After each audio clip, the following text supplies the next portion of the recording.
I guess, get back out there with fans in the stands? I mean, how Oh, excited? I mean, the players obviously are excited, but I just can't wait. have an atmosphere to I play a can't football wait. game. It's been over a year.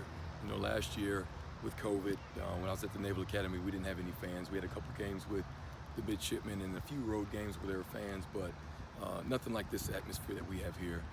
Nothing like the games that we'll, play on the road this year. So I'm excited. I can't wait. Lie awake at night thinking about it. What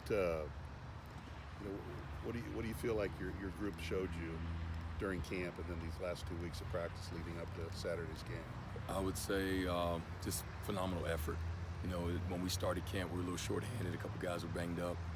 But since we've gotten our legs back, learned a lot of football in that short time, and the effort has been phenomenal, more than I can ask for. So the guys love playing football. They love being with each other. But more importantly, in between those lines, they are on go. It's on level 10. So that's the most impressive thing about this group. How's Jamari Brown looking? You ready to go? Better every day. He's looking really good, really explosive, productive on the football. You hear his name and number yelled out a bunch at practice because he's somewhere making a play. He's become more of a physical presence on the edge for us. I think he's really starting to warm up and come into his own a little bit, kind of blossoming right before the big game. So I'm excited to see what he does. Earlier you sounded like there was a chance that Brandon Callaway and Ricky Smith could really see the field. Yes. That Oh, yeah. really is the case. I think so. It's still early, and they're still learning, but we send them over to scout team half the time. They come over on defense the other half. They're locked in, they're engaged in meetings, they take notes, they ask questions, they get a travel book.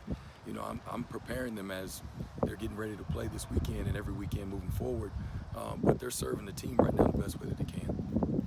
Just in scouting Oregon State, what do you see as their strengths in the passing game, and how they're going to challenge you on Saturday? Really, so many. I mean, when you start up front with their offensive line, they've got experience. They've got over 80 starts between the 5 starters. They're tough. They're kind of the heartbeat of that offense. Then you slide over to the tight end spot. They've really got a 2-headed monster there with the 2 guys do a great job in blocking and pass catching. And then you go on the perimeter at wide receiver. They got 9 or 10 guys out there that can run around and catch the ball. So, up front and on the perimeter, they're pretty scary. And then you look at the signal callers. They've got 3 guys that can spin it, that can run, that can manage the game. So we've got our work cut out for us, for sure. Really good team. Corey Trice, he's primed and ready. Looks like to have a great season and be your bellwether back there. Corner. He is. He's every day, man. He's bringing the juice. You hear him out there coaching young guys. We're talking about certain situations. He's asking great questions, questions that you would expect a vet to ask. But more importantly, he's answering those questions for some of the young guys. When they're asking about calls and adjustments and what we're doing and how we're doing, he's on it. Before coaches can answer, he's answering questions. And so he's really just taking on the role as a vocal leader in the room. And he's also putting it in action in the grass. Who's helping you nickelback? Right now, it's kind of by committee. We've got Mackey's in there some, Chris Jefferson's in there some. We'll do some different things in base personnel. We've got a couple different personnel packages, but we've got a few guys that can get in that spot and play coverage. We can, play zone, play man. We can blitz. We can do a bunch of different things with those guys with their versatility. I keep hearing the defense can be more aggressive.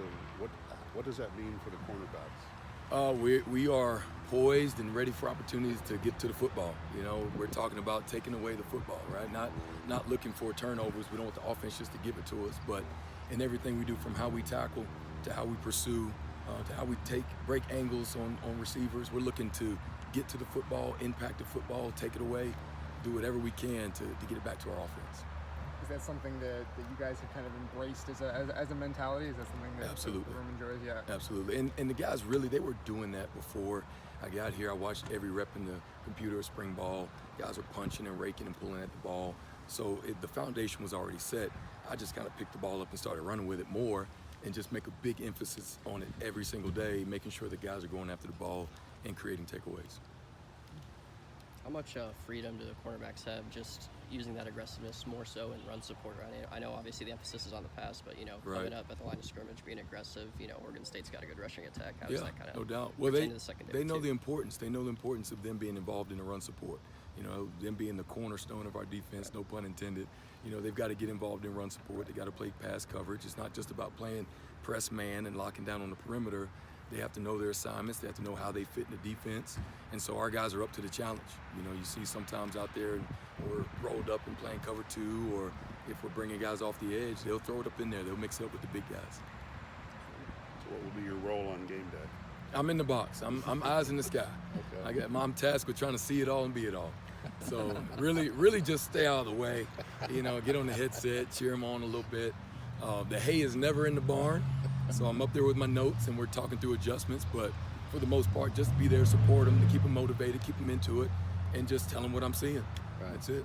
Is that a new role for you up in the box? It's not. I've been in the box before. Okay. The last few years I've been on the field, but I started in the box as a graduate assistant, first few years in the box. So I like it up there. You get a different perspective on the game. But I do like it on the field too. Wherever coach wants me, I'm there. I'm all in.